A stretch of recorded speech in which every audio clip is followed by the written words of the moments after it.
Hello' নমস্কাৰ, welcome to the concept card. কি খবৰ আপোনালোকৰ? আশা কৰিছোঁ সকলোৰে ভাল। আমি APSC আৰু UPSC পৰীক্ষাৰ্থীসকলৰ সহায় হোৱাকৈ প্ৰিয়ম গোস্বামীৰ আছাম হিষ্ট্ৰী কিতাপখন এইটো ছিৰিজত চেপ্টাৰ বাই চেপ্টাৰ, টপিক বাই টপিক আলোচনা কৰি আছিলোঁ। আৰু এইখন বহুত ইম্পৰ্টেণ্ট বুক হয়। ইয়াতে আমাৰ পলিটিকেল হিষ্ট্ৰীৰ বাদেও আমাৰ অইল ইণ্ডাষ্ট্ৰী, টি ইণ্ডাষ্ট্ৰী, চাহ উদ্যোগ, দেন মিনাৰেল ইণ্ডাষ্ট্ৰী ইত্যাদিৰ ইতিহাসৰ বিষয়েও বহুখিনি ইনফৰ্মেশ্যন আছে। আৰু ইতিমধ্যে আমি 2টা চেপ্টাৰ কমপ্লিট কৰিছোঁ। আজিৰ পৰা আমি 3rd চেপ্টাৰ আৰম্ভ কৰিম আৰু তাৰে আজি পাৰ্ট 1। আৰু আজিৰ টপিক হৈছে এনেক্সেশ্যন অফ লোৱাৰ আছাম। নাও ব্ৰিটিছসকলে অসমত অহাৰ আগত অসম আৰু নৰ্থ ইষ্টৰ অন্যান্য অঞ্চলসমূহৰ পৰিস্থিতি কেনেধৰণৰ আছিল সেয়া আমি আলোচনা কৰিলোঁ চেপ্টাৰ 1ত, য'ত এংলো বাৰ্মিজ যুদ্ধত হাৰি পেলাই মানসকল উভতি গৈছিল ম্যানমাৰলৈ। আৰু ছেকেণ্ড চেপ্টাৰত, দ্বিতীয় চেপ্টাৰত আলোচনা কৰিলোঁ যে ব্ৰিটিছসকলে আগন্তুক দিনত যে অসমত শাসন কৰিব, চ' তাৰ বাবে প্ৰয়োজনীয় ব্যৱস্থাবোৰ কেনেকৈ ৰূপায়ণ কৰিছিল, ৰাজহ ব্যৱস্থা হওক, ন্যায় ব্যৱস্থা, আৰক্ষী প্ৰশাসনৰ ব্যৱস্থা ইত্যাদি।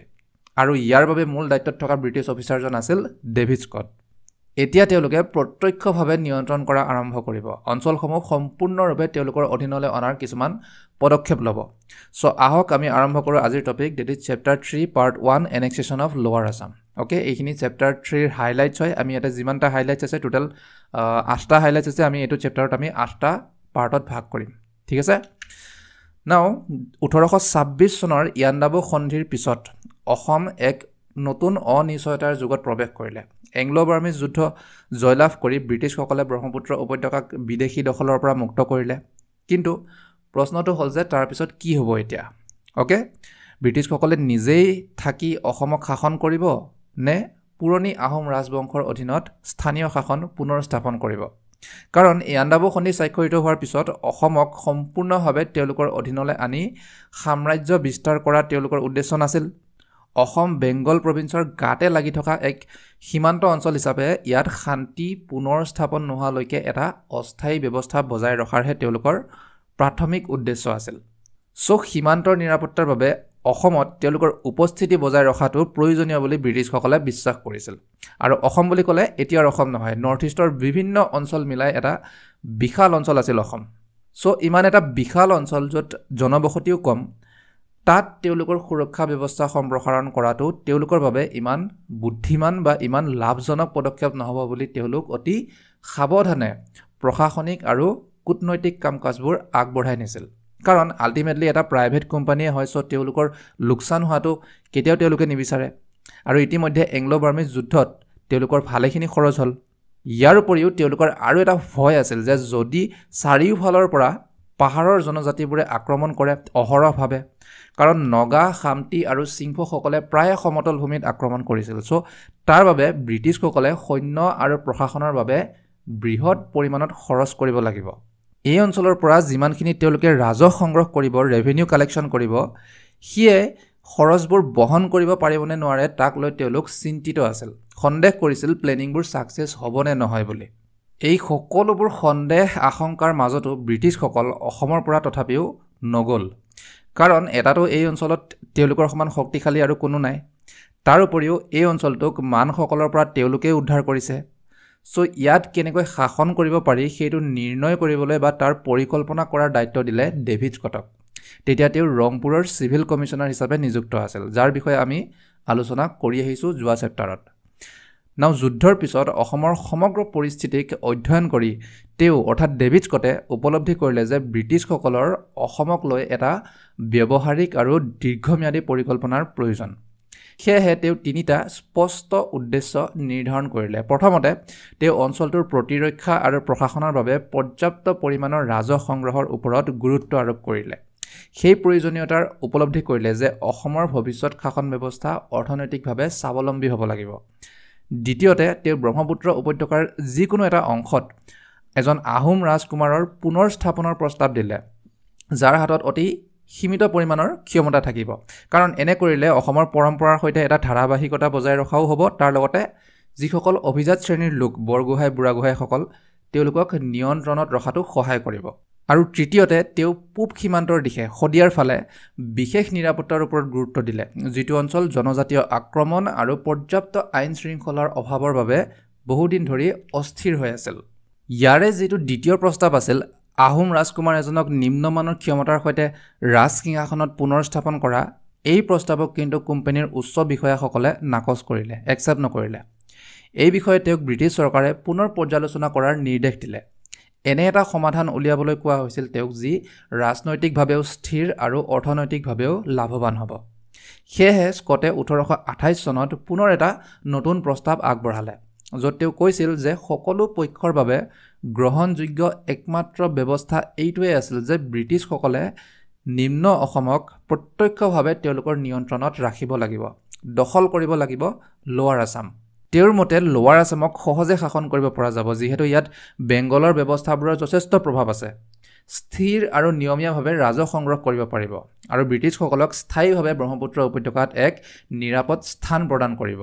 ডেভিড স্কটে তেওঁৰ এই প্ৰস্তাৱক অৰ্থনৈতিক আৰু ৰাজনৈতিক দুয়োটা দিশৰ পৰাই চালি জাৰি চাইছিল।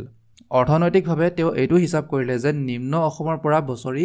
3 লাখ টকাৰো অধিক ৰাজহ সংগ্ৰহ কৰিব পাৰিব, ৰেভিনিউ, আৰু এই ৰাজহ তেওঁৰ মতে অঞ্চলটোৰ সামৰিক আৰু প্ৰশাসনিক খৰচবোৰ বহন কৰাৰ বাবে যথেষ্ট হ'ব। আৰু ৰাজনৈতিকভাৱে যদি চাওঁ, আহোম শাসন ব্যৱস্থাৰ অধীনত নিম্ন অসমৰ ভাইচৰয় বা মুৰব্বীজন আছিল বৰফুকন, যাৰ কাৰ্যালয় আছিল গুৱাহাটীত। কিন্তু যদিও আহোমৰ অধীনত আছিল, বৰফুকনে প্ৰায় স্বাধীনভাৱে নিজাববীয়াকৈ শাসন কৰিছিল লোৱাৰ আছাম অঞ্চলটোক। আৰু ইয়াৰ সাধাৰণ মানুহো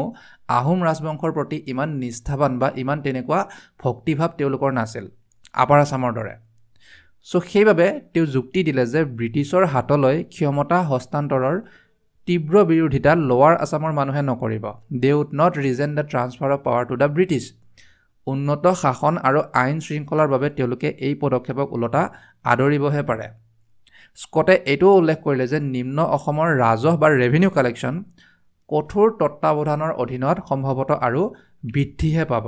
ইয়াৰ উপৰি স্কটে এইটোও যুক্তি দিলে যে এবাৰ শান্তি পুনৰ স্থাপন হোৱাৰ পিছত অসমত বৃহৎ পৰিমাণৰ সামৰিক উপস্থিতিৰ প্ৰয়োজন নাথাকিব। এবাৰ অঞ্চলটো স্থিৰ হোৱাৰ পিছত ইমান মিলিটেৰীৰ প্ৰয়োজন ইয়াতে নহ'ব। অসমৰ স্থানীয় সৈন্যবাহিনীয়ে অঞ্চলটোৰ আভ্যন্তৰীণ প্ৰতিৰক্ষাৰ বাবে যথেষ্ট হ'ব, যাৰ ফলত মিলিটেৰী এক্সপেণ্ডিচাৰ কমিব, সৈন্যবাহিনীৰ নামত যিবোৰ খৰচ সেয়া কমিব। আপাৰ আছামৰ সন্দৰ্ভত স্কটে কি যুক্তি দিলে? অৰ্থনৈতিক লাভ লোকচানৰ উপৰিও স্কটে অসমৰ সামাজিক পৰিস্থিতিৰ বিষয়েও অৱগত আছিল, বিশেষকৈ আহোম অভিজাত শ্ৰেণীৰ লোকসকলৰ ক্ষমতা, প্ৰভাৱ আৰু গৌৰৱৰ বিষয়ে, যিসকলে প্ৰায় 600 বছৰ ধৰি ব্ৰহ্মপুত্ৰ উপত্যকাত শাসন কৰি আহিছিল। তেওঁ সকীয়াই দিছিল যে আপাৰ আছামত য'ত এই অভিজাত শ্ৰেণীৰ লোকসকলৰ আটাইতকৈ বেছি প্ৰভাৱ আৰু ক্ষমতা আছিল সামাজিক স্তৰত, তাক প্ৰত্যক্ষভাৱে নিয়ন্ত্ৰণ কৰাটো এটা ৰাজনৈতিক ভুল হ'ব, এটা পলিটিকেল মিষ্টেক হ'ব ব্ৰিটিছসকলৰ বুলি ডেভিড স্কটে সকীয়াই দিছিল। কাৰণ জনসাধাৰণো বৰগোহাঁই বা বুঢ়াগোহাঁইসকলৰ প্ৰতি এতিয়াও বহুত নিষ্ঠাবান আছিল, বিশেষকৈ আপাৰ আছামত। তেনে পৰিস্থিতিত যদি ব্ৰিটিছে সেই অঞ্চলত তেওঁলোকৰ আধিপত্য স্থাপন কৰে বা প্ৰত্যক্ষভাৱে শাসন চলায়, তেতিয়া আহোম অভিজাত শ্ৰেণীৰ লোকসকলে অৰ্থাৎ বৰগোহাঁই বুঢ়াগোহাঁইসকলে নিজৰ ক্ষমতা, প্ৰভাৱ বা যিটো তেওঁলোকৰ এটা দবদবা আছিল আপাৰ আছাম অঞ্চলত, সেয়া হেৰুৱাব আৰু সদায় ব্ৰিটিছ বিৰোধী হৈ থাকিব। আৰু তেওঁলোকে যদি বিৰোধিতা কৰে, জনসাধাৰণেও ব্ৰিটিছৰ বিৰুদ্ধে মাত মাতিব, কাৰণ এসময়ত বৰগোহাঁই বুঢ়াগোহাঁইসকলে ৰাজ্যৰ প্ৰশাসনৰ মূল ব্যক্তি আছিল। আল্টিমেটলি ব্ৰিটিছসকলে যদি এই অভিজাত শ্ৰেণীৰ লোকসকলক ছাইড কৰি প্ৰত্যক্ষভাৱে যদি শাসন কৰিব লয়, তেতিয়াহ'লে অসমৰ জনসাধাৰণৰ মাজত তীব্ৰ অসন্তুষ্টিৰ সৃষ্টি হ'ব আৰু ইয়ে চুবুৰীয়া ৰাজ্য কাছাৰ, জয়ন্তীয়া আৰু মণিপুৰকো প্ৰভাৱিত কৰিব। ইয়াৰ লগতে স্কটে এই কথাও কৈছিল যে আপাৰ আছামক যদি তেওঁলোকে ডাইৰেক্টলি শাসনো কৰিব লয়, ই অৰ্থনৈতিকভাৱেও কিন্তু ইমান লাভৱান নহ'ব তেওঁলোকৰ বাবে, কাৰণ আপাৰ আছামৰ যি খনিজ সম্পদৰ ভাণ্ডাৰ, তেল, কয়লা ইত্যাদিৰ বিষয়ে ব্ৰিটিছসকলে এতিয়ালৈ ইমানখিনি অৱগত নাছিল। আপাৰ আছামক প্ৰত্যক্ষভাৱে তেওঁলোকৰ অধীনলৈ অনাৰ পৰিৱৰ্তে স্কটে পূৰ্বৰ যি পৰামৰ্শ আগবঢ়াইছিল তাকেই পুনৰ দোহাৰিলে যে আপাৰ আছামক এজন আহোম ৰাজকুমাৰৰ হাতত তুলি দিয়া হওক, যিয়ে ব্ৰিটিছৰ তত্বাৱধানত শাসন কৰিব। তেওঁৰ বিশ্বাস আছিল যে এই পদক্ষেপক স্থানীয় লোকসকলেও আদৰি ল'ব আৰু কোম্পানীক অপ্ৰয়োজনীয় সমস্যাবোৰৰ পৰাও আঁতৰাই ৰাখিব। আৰু একেটা সময়তে তেওঁ সীমান্ত অঞ্চলবোৰত শদিয়াৰ ফালে সীমান্ত অঞ্চল হিচাপে যাতে শান্তিপূৰ্ণ অৱস্থাত থাকে তেওঁলোকৰ নিয়ন্ত্ৰণত তাৰ বাবেও কিছু পৰামৰ্শ আগবঢ়াইছিল যে তাত বসবাস কৰা মোৱামৰীয়া খামতি আৰু চিংফোৰ দৰে জনজাতীয় অঞ্চলসমূহক বিশ্বনাথত অৱস্থিত এজন ইউৰোপীয় বিষয়াৰ তত্ত্বাৱধানত ৰখা হওক এই ব্ৰিটিছ বিষয়াজনেই মোৱামৰীয়া খামতি আৰু চিংফোৰ দৰে জনজাতীয়ে বসবাস কৰা সীমান্ত অঞ্চলসমূহত আইন শৃংখলা বজাই ৰাখি কোম্পানীৰ প্ৰভাৱ অটুট ৰাখিব স্কটৰ এই পৰামৰ্শবোৰ বা যিবোৰ প্ৰস্তাৱ তেখেতে আগবঢ়ালে ইয়ে কলিকতাৰ ফৰ্ট উইলিয়ামৰ উচ্চপদস্থ বিষয়াসকলৰ মাজত এক দীঘলীয়া আলোচনা আৰু বিতৰ্কৰ বিষয় হৈ পৰিল নাও ফৰ্ট উইলিয়াম আছিল ব্ৰিটিছ ইণ্ডিয়ান আৰ্মিৰ ইষ্টাৰ্ণ কামাণ্ডৰ মুখ্য কাৰ্যালয় আৰু সেই সময়ৰ ব্ৰিটিছসকলৰ সামৰিক আৰু প্ৰশাসনিক কাম-কাজৰ কেন্দ্ৰস্থল এতিয়া তাক বিজয় দুৰ্গ নামেৰে জনা যায় ঠিক আছে নাও ৰিপৰ্টৰ যিটো ফাৰ্ষ্ট পাৰ্ট আছিল ওকে প্ৰথম যিটো অংশ আছিল য'ত লোৱাৰ আছামক ব্ৰিটিছৰ নিয়ন্ত্ৰণত ৰখাৰ পৰামৰ্শ দিছিল স্কটে লোৱাৰ আছামক সেই প্ৰস্তাৱক বা সেই পৰামৰ্শক উচ্চপদস্থ বিষয়াসকলেও গ্ৰহণ কৰিলে স্কটৰ সৈতে একমত হ'ল কিন্তু আপাৰ আছামত আহোম ৰাজকুমাৰ এজনক ৰাজসিংহাসনত পুনৰ স্থাপন কৰাৰ তেওঁৰ যিটো দ্বিতীয় পৰামৰ্শ আছিল তাক লৈ তেওঁলোক সন্তুষ্ট নহল কোম্পানীৰ উচ্চপদস্থ বিষয়াসকলে যুক্তি দিলে যে এংলো বাৰ্মিজ যুদ্ধৰ সময়ত কোনো এজন আহোম ৰাজকুমাৰে ব্ৰিটিছসকলক সহায় কৰা নাছিল মানসকলক অসমৰ পৰা খেদি পঠিওৱাত সেয়েহে ব্ৰিটিছ ইষ্ট ইণ্ডিয়া কোম্পানীও আহোম ৰাজকুমাৰ এজনক আপাৰ আছামৰ ৰাজনৈতিক ক্ষমতা প্ৰদান কৰিবলৈ বাধ্য নহয় ওকে ইয়াৰ উপৰিও তেওঁলোকে এইটোও যুক্তি দিলে যে আহোম ৰাজসিংহাসনৰ বাবে কেইবাজনো আহোম ৰাজকুমাৰ দাবীদাৰ আছিল তেওঁলোকৰ মাজৰ পৰা যিকোনো এজনক বাছি ল'লে জনসাধাৰণৰ মাজতো এটা বিভেদৰ সৃষ্টি হ'ব ডিভাইড হৈ যাব মানুহখিনি কাৰণ সকলো মানুহে কোনো এজন ৰাজকুমাৰক সমৰ্থন নকৰে তেওঁলোকে কিছুমানে পুৰন্দৰ সিংহক সমৰ্থন কৰে কিছুমানে চন্দ্ৰকান্ত সিংহক সমৰ্থন কৰে কিছুমানে আন কোনোবা আহোম ৰাজকুমাৰক সমৰ্থন কৰে যিকোনো এজনক ক্ষমতা প্ৰদান কৰিলে বহু সংখ্যক মানুহ সন্তুষ্ট নহবও পাৰে যাৰ ফলত ব্ৰিটিছসকলেও অসুবিধাৰ সন্মুখীন হ'ব পাৰে পৰৱৰ্তী সময়ত নাও অৰ্থনৈতিক দৃষ্টিকোণেৰেও তেওঁলোকে এই গোটেই বিষয়বস্তুটোক চালি জাৰি চালে আৰু ক'লে যে যদিও আপাৰ আছামৰ ৰাজহ সংগ্ৰহ ৰেভিনিউ কালেকশ্যন সেয়া ফ্লাকচুৱেট কৰে কেতিয়াবা বেছিকৈ ৰাজহ সংগ্ৰহ হয় কেতিয়াবা কমকৈ হয় তাক সঠিক ব্যৱস্থাপনাৰ জৰিয়তে লাভদায়ক কৰিব পৰা যাব যদি ভালদৰে মেনেজমেণ্ট কৰে তেতিয়াহ'লে সাৰপ্লাছ ৰেভিনিউ কালেকশ্যন কৰিব পাৰিব ডেফিচিটত নাথাকে ৰাজ পৰিয়ালক ৰয়েলটি অৰ্থাৎ এটা ৰাজকীয় ভাড়া পৰিশোধ কৰাৰ পিছতো শৃংখলাবদ্ধ প্ৰশাসনৰ জৰিয়তে কোম্পানীয়ে বিশ্বাস কৰিছিল যে এই অঞ্চলটোক লাভজনক কৰি তুলিব পাৰে দেন সীমান্ত অঞ্চলক লৈ ফৰ্ট উইলিয়ামৰ বিষয়াসকলে কি ক'লে তেওঁলোকেও এইটো স্বীকাৰ কৰিলে যে হয় সীমান্তত এটা অস্থিৰ পৰিৱেশৰ এতিয়াও বিৰাজমান আৰু ভৱিষ্যতেও অশান্তিময় পৰিৱেশ অব্যাহত থাকিব পাৰে কাৰণ পাহাৰৰ জনজাতিবোৰে প্ৰায়ে আক্ৰমণ কৰি থাকে সমতল ভূমিৰ অঞ্চলসমূহত তেওঁলোকে যুক্তি দিলে যে স্থানীয় শাসক নিযুক্ত কৰা হওক বা নহওক সীমান্তৰ প্ৰতিৰক্ষাৰ দায়িত্ব ব্ৰিটিছৰে হ'ব ঠিক আছে এই সকলোবোৰ বিষয়ক কনসিডাৰ কৰি তেওঁলোকে এটা চূড়ান্ত সিদ্ধান্তত উপনীত হ'ল যে এনে পৰিস্থিতিত দৰিদ্ৰতা অস্থিৰতা আৰু ব্ৰিটিছৰ সাহায্যৰ ওপৰত সম্পূৰ্ণভাৱে নিৰ্ভৰশীল এখন সমাজত আহোম ৰাজতন্ত্ৰ পুনৰ স্থাপন কৰিলে সেই চৰকাৰ দুৰ্বলটো হ'বই আৰু বেছিদিন টিকিবও নোৱাৰিব সেয়েহে তেওঁলোকে ডেভিড স্কটক পুনৰ এই বিষয়টো পৰ্যালোচনা কৰি নতুনকৈ আৰু এখন প্ৰতিবেদন দাখিল কৰিবলৈ তেওঁক নিৰ্দেশ দিলে মুঠতে ব্ৰিটিছসকলে যে ব্ৰহ্মপুত্ৰ উপত্যকাত শাসন কৰিব সেইটো নিশ্চিত হৈ পৰিছিল আৰু কোম্পানীৰ বিষয়াসকলে লোৱা সিদ্ধান্তবোৰো কিন্তু যুক্তিসংগত আছিল বিশেষকৈ আপাৰ আছামক লৈ কাৰণ এটাটো হ'ল যে যেনেকৈ মণিপুৰৰ ৰজা গম্ভীৰ সিঙে সহায় কৰিছিল মানসকলক খেদি পঠিওৱাত কোনো আহোম ৰাজকুমাৰে তেনেকুৱা সহায় আগবঢ়োৱা নাছিল এংলো বাৰ্মিজ যুদ্ধৰ সময়ত আৰু যুদ্ধৰ আগতেও আহোম ৰাজকুমাৰসকলে কোনো ধৰণৰ আনুষ্ঠানিক চুক্তি স্বাক্ষৰ কৰা নাছিল ব্ৰিটিছসকলৰ সৈতে কোনো প্ৰতিশ্ৰুতি নাছিল তেনেকুৱা আহোমসকলৰ ফালৰ পৰাও তেওঁলোকক আৰু ব্ৰিটিছসকলে এতিয়া কিয় শাসনৰ ভাৰ এৰি দিব ইয়াৰ উপৰিও যুদ্ধৰ পিছত স্বাক্ষৰিত হোৱা ইয়াণ্ডাবু সন্ধিটো অসমৰ সিংহাসনৰ বাবে কোনো আহোম ৰজাৰ অধিকাৰৰ কথাও উল্লেখ কৰা হোৱা নাছিল কিন্তু মণিপুৰৰ ৰজাৰ কথা উল্লেখ আছিল কাৰণ তেখেতে সহায় কৰিছিল ব্ৰিটিছসকলক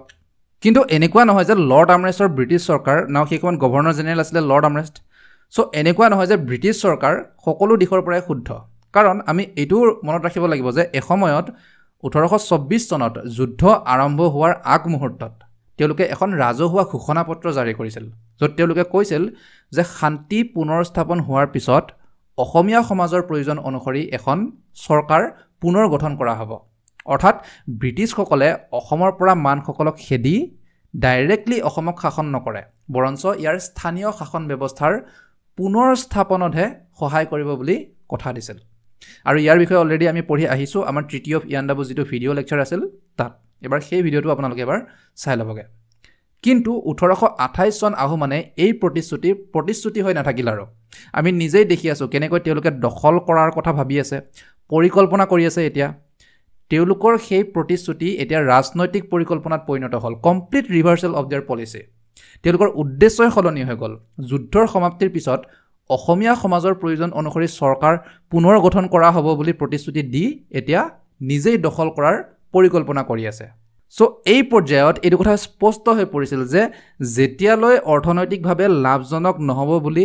নিশ্চিতভাৱে প্ৰমাণ নহয় তেতিয়ালৈ ব্ৰিটিছে অসম এৰিবলৈ সাজু নহয় বুজিছেনে যেতিয়ালৈ লোকচান হ'ব বুলি চিয়ৰ নহয় তেতিয়ালৈ থাকিব আৰু যদি তেওঁলোক চিয়ৰ যে তেওঁলোকৰ লোকচান হ'ব ইকনমিকেলি তেতিয়াহে অসমখন এৰি যাব লাভ হ'লে থাকিব আৰু পিছত যেতিয়া তেল কয়লা ইত্যাদিৰ সন্ধান পাব তেতিয়াতো আৰু কোনে পায় থাকিয়ে যাব তেতিয়া সো এতিয়া তেওঁলোকৰ ধাৰণা স্পষ্ট হৈ পৰিছিল যে তেওঁলোকে এখোজকৈ আগবাঢ়িব লাগিব ষ্টেপ বাই ষ্টেপ কলিকতাৰ ফৰ্ট উইলিয়ামত কেইমাহমান ধৰি আলোচনাৰ পিছত ব্ৰিটিছে অৱশেষত এটা সিদ্ধান্তত উপনীত হ'ল আৰু সেই সিদ্ধান্তৰ মৰ্মে 1828 চনৰ 7 মাৰ্চ তাৰিখে প্ৰেচিডেণ্ট ইন কাউন্সিলে ডেভিড স্কটক জনালে যে নিম্ন অসমক কোম্পানীৰ অধীনত স্থায়ীভাৱে সংযোজন কৰা হ'ব লোৱাৰ আছামক এনেক্স কৰি লোৱা হ'ব ঠিক আছে ব্ৰিটিছ সাম্ৰাজ্যৰ অধীনত গভৰ্ণৰ জেনেৰেল ইন কাউন্সিলকে আগতে কেতিয়াবা প্ৰেচিডেণ্ট ইন কাউন্সিল বুলি কোৱা হৈছিল লোকে সো কনফিউজ নহ'ব নাও লোৱাৰ আছামক স্থায়ীভাৱে কোম্পানীৰ অধীনত সংযোজন কৰাৰ তেওঁলোকৰ এই সিদ্ধান্তই অস্থায়ী উপস্থিতিৰ যিটো ধাৰণা আছিল যে অঞ্চলটোত শান্তি আৰু স্থিৰতা ঘূৰি অহাৰ পিছত তেওঁলোকে আৰু হস্তক্ষেপ নকৰে সেই ধাৰণাৰ কমপ্লিটলি আনুষ্ঠানিকভাৱে সমাপ্ত হ'ল এনেক্স কৰি ল'লে এতিয়া লোৱাৰ আছাম ব্ৰিটিছ সাম্ৰাজ্যৰ অধীনত ইয়াৰ আঁৰত তেওঁলোকৰ সেই অৰ্থনৈতিক উদ্দেশ্যই আছিল কাৰণ প্ৰাইভেট কোম্পানী যিমান যি হ'লেও তেওঁলোকে বিশ্বাস কৰিছিল যে লোৱাৰ আছামৰ পৰা বৃহৎ পৰিমাণৰ ৰাজহ সংগ্ৰহ কৰিব পাৰিব আৰু স্কটে যিবোৰ যুক্তি দিছিল যে বেংগলৰ লগত ব্যৱস্থাবোৰ প্ৰায় একেই লগতে ইয়াৰ সাধাৰণ মানুহো আহোম ৰাজশাসনক লৈ ইমান সন্তুষ্ট নহয় সো এই গোটেই কাৰণবোৰ দৰ্শাই তেওঁলোকে লোৱাৰ আছাম অঞ্চলটোক স্থায়ীভাৱে ব্ৰিটিছ সাম্ৰাজ্যত সংযোজন কৰি ল'লে এনেক্স কৰি ল'লে ইয়াৰ উপৰি তেওঁলোকে এই সিদ্ধান্তও ল'লে যে আপাৰ আছামত পলিটিকেল এজেণ্ট হিচাপে কেপ্টেইন নিউফিলক এপইণ্ট কৰা হ'ব কানেক্ট কৰিব পাৰিছেনে যোৱা ক্লাছবোৰৰ লগত আমি কেপ্টেইন নিউফিলক নিযুক্তি দিয়া বুলি পঢ়িছিলোঁ কিন্তু কেনেকুৱা চাৰ্কামষ্টেঞ্চেছত তেওঁক এপইণ্ট কৰা হৈছিল সেইটো আজি বুজিলোঁ সো সদায় টপিকবোৰক কানেক্ট কৰিব চেষ্টা কৰিব আমি যি পঢ়ি আহিছোঁ বা আমি যি জানি আহিছোঁ তাৰ লগত বহুত দিনলৈ মনত থাকিব তেতিয়া ইমান সহজে পাহৰি নাযায় সো তেওঁ অৰ্থাৎ কেপ্টেইন নিউফিলে মিলিটেৰী ডিউটিৰ বাহিৰেও এতিয়া প্ৰশাসনিক কাম কাজবোৰৰো ৰিপৰ্ট দি থাকিব কলিকতাত থকা কোম্পানীৰ উচ্চ বিষয়াসকলক তেওঁক মাহিলী 600 টকাৰ দৰমহাও দিয়া হ'ব আৰু তেওঁৰ মুখ্য কাৰ্যালয় হ'ব বিশ্বনাথত আৰু আপোনালোকে মনত ৰাখি যাব আমি লোৱাৰ আছাম বুলি ক'লে বিশ্বনাথৰ পৰা পশ্চিম ফালে থকা অসমৰ এৰিয়াখিনিৰ কথা কৈ আছোঁ ঠিক আছে ইয়াণ্ডাবু সন্ধিৰ পিছত অসমত ব্ৰিটিছৰ ক্ষমতা মজবুত কৰাৰ এটা ডাঙৰ আৰু উল্লেখযোগ্য পদক্ষেপেই হ'ল নিম্ন অসমৰ সংযোজন এনেক্সেশ্যন অফ লোৱাৰ আছাম ব্ৰহ্মপুত্ৰ উপত্যকাত ব্ৰিটিছ সাম্ৰাজ্য বিস্তাৰৰ যি অধ্যায় সেয়া লোৱাৰ আছামৰ সংযোজনৰ পৰাই আৰম্ভ হয় নাও লোৱাৰ আছামত ব্ৰিটিছৰ পলিচি বা তেওঁলোকৰ যি নীতিবোৰ সেয়া অৰ্থনৈতিক আৰু ৰাজনৈতিক বিবেচনাৰ দ্বাৰা পৰিচালিত আছিল তেওঁলোকৰ সামৰিক আৰু প্ৰশাসনিক ব্যৱস্থা একেলগে চলাই নিবলৈ যিমান খৰচ হয় সেই মূল্য যাতে ৰাজহ সংগ্ৰহ কৰি পূৰ কৰিব পাৰে তাতো তেওঁলোকে চেষ্টা কৰিছিল আৰু ইণ্টাৰেষ্টিংলি একেটা সময়তে আহোম অভিজাত শ্ৰেণীৰ বৰগোহাঁই বুঢ়াগোহাঁই ইত্যাদিৰ সৈতে প্ৰত্যক্ষভাৱে সংঘাত হ'ব পৰা যিকোনো পৰিস্থিতিক তেওঁলোকে এৰাই চলিছিল এভইড কৰিছিল তেওঁলোকক কাৰণ ইতিমধ্যে ব্ৰিটিছসকলে লোৱাৰ আছাম সংযোজন কৰি ল'লে আৰু তাততো বৰফুকনজন আছিল আহোমৰ অধীনত ওকে লোৱাৰ আছামৰতো ভাইচৰয়জন আছিল বৰফুকন ইয়াৰ উপৰি জনজাতীয় সীমান্ত অঞ্চলতো ব্ৰিটিছৰেই নিয়ন্ত্ৰণ সো আহোম অভিজাত শ্ৰেণীৰ লোকসকলে তাত অসন্তুষ্টি প্ৰকাশ কৰিব পাৰে বুলি ব্ৰিটিছসকলে তেওঁলোকক সদায় এৰাই চলিছিল সো ইয়াৰ পৰা আমি এইটো ক'ব পাৰোঁ যে ব্ৰিটিছসকলে ক্ৰমান্বয়ে আৰু সাৱধানে তেওঁলোকৰ সাম্ৰাজ্য বিস্তাৰ কৰি গৈ আছিল অসমৰ দৰে এখন ৰাজনৈতিকভাৱে অস্থিৰ অঞ্চলত তেওঁলোকৰ ক্ষমতা আৰু মজবুত কৰি গৈ আছিল সেইবাবে 1828 চনৰ লোৱাৰ আছামৰ সংযোজনকেই আমি এটা ফাউণ্ডেশ্যনেল ষ্টেপ এটা মূল আৰম্ভণিৰ মুহূৰ্ত বুলি গণ্য কৰোঁ য'ৰ পৰা ব্ৰহ্মপুত্ৰ উপত্যকাত ব্ৰিটিছসকলে বিস্তাৰ কৰি গৈ থাকিল তেওঁলোকৰ সাম্ৰাজ্য পৰৱৰ্তী সময়ত যিটো অঞ্চলক আগতে অস্থায়ী সুৰক্ষাৰ প্ৰতিশ্ৰুতি দি এতিয়া স্থায়ীভাৱে তেওঁলোকৰ নিয়ন্ত্ৰণৰ অধীনলৈ আনিলে এই ব্যৱস্থাই নতুন প্ৰশাসনৰ পথ মুকলি কৰিলে য'ত ব্ৰিটিছ বিষয়াসকলে আইন ৰাজহ আৰু সীমান্তৰ নিৰাপত্তাৰ নিয়ন্ত্ৰণ ল'লে প্ৰতিটো পদক্ষেপে তেওঁলোকৰ নিয়ন্ত্ৰণ আৰু শক্তিশালী কৰিলে আৰু স্থানীয় আহোম অভিজাত শ্ৰেণীৰ লোকসকলৰ ভূমিকা বৰগোহাঁই বুঢ়াগোহাঁই ইত্যাদিৰ ভূমিকা লাহে লাহে কমি গৈ থাকিল আৰু ইয়াৰ পৰাই লাহে লাহে আপাৰ আছামকো তেওঁলোকৰ প্ৰত্যক্ষ নিয়ন্ত্ৰণৰ অধীনলৈ অনাৰ পৰিকল্পনা বা প্ৰস্তুতিৰ আৰম্ভ হ'ল ভেটিটো ইয়াৰ পৰাই নিৰ্মাণ হৈছে এসময়ত গৈ আপাৰ আছামকো তেওঁলোকে ব্ৰিটিছ সাম্ৰাজ্যৰ অধীনলৈ আনিব সো ইমানে আছিলে আজিৰ ভিডিঅ'ত আশা কৰিছোঁ আপোনালোকে ব্ৰিটিছ সাম্ৰাজ্যত লোৱাৰ আছামৰ সংযোজনৰ বিষয়ে বহুখিনি কথা জানিলে যে কেনেকৈ লোৱাৰ আছাম অঞ্চলটোক ব্ৰিটিছ সাম্ৰাজ্যত অন্তৰ্ভুক্ত কৰা হৈছিলে ওকে আৰু পৰীক্ষাৰ্থীসকলৰ বাবে ই অভাৰঅল ফাউণ্ডেশ্যন এটা বিল্ড হোৱাত ডেফিনেটলি সহায় কৰিব আৰু যদি সহায় হৈছে তেন্তে আমাকো সহায় কৰিব ছাবস্ক্ৰাইব কৰিব চেনেলটো আমি লগ পাই থাকিম তেতিয়া ডেইলি কমেণ্ট কৰিব ৰিভিউবোৰ লিখিব আপোনালোকৰ আমি লগ পাম নেক্সট ভিডিঅ'ত আৰু যোৱাৰ আগতে আপোনালোকৰ বাবে এটা কুৱেশ্যন আছিলে what is the primary focus of Srimanta Sankardeva's Kirtan Ghosha okay ইয়াৰ শুদ্ধ উত্তৰ আপোনালোকে আমাৰ কমেণ্ট ছেকশ্যনত জনাব বা ইয়াক আমাৰ টেলিগ্ৰাম চেনেলত গৈও কুইজ হিচাপে এটেম্প কৰিব পাৰে সো ভিডিঅ'বোৰৰ নটিফিকেশ্যন আৰু ক্লাছৰ পিডিএফৰ বাবে আমাৰ টেলিগ্ৰাম চেনেলটো আপোনালোকে ছাবস্ক্ৰাইব কৰি ল'ব এই কিউআৰ কোডটো স্কেন কৰিবা ভিডিঅ' ডিছক্ৰিপশ্যনত থকা লিংকটো ক্লিক কৰি সো থেংক ইউ এভৰিৱান জয় আই অসম জয় হিন্দ